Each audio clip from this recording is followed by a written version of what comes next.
Sa mundong ating ginagalawan, napakasarap sa pakiramdam kapag tayo po ay nakarinig ng mga ganitong kataga, di ba?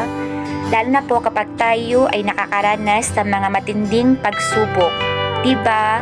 Aminin po natin na hindi, tila po ito ay isang musika sa ating pandinig.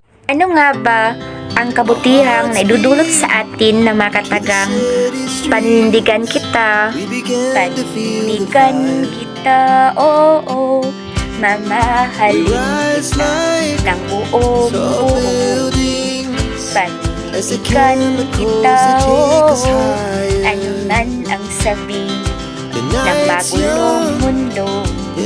Well, hanggang kailan natin kayang panindigan ang ating sariling prinsipyo, ang ating mga pangarap sa buhay, ang relasyon natin sa isang tao?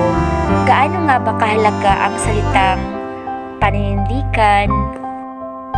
Basta ha, no matter what happens, palagi po nating panindigan ang ating sarili, pangarap, pananampalataya sa poong may kapal at higit sa lahat, ang pagiging isang mabuting tao sa isip, salita at sa gawa.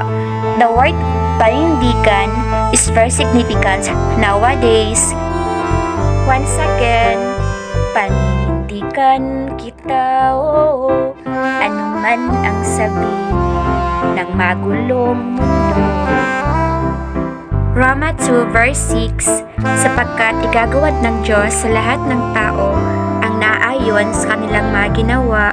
Once again, I am wishing each and everyone a wonderful, awesome, and memorable 2024 ending.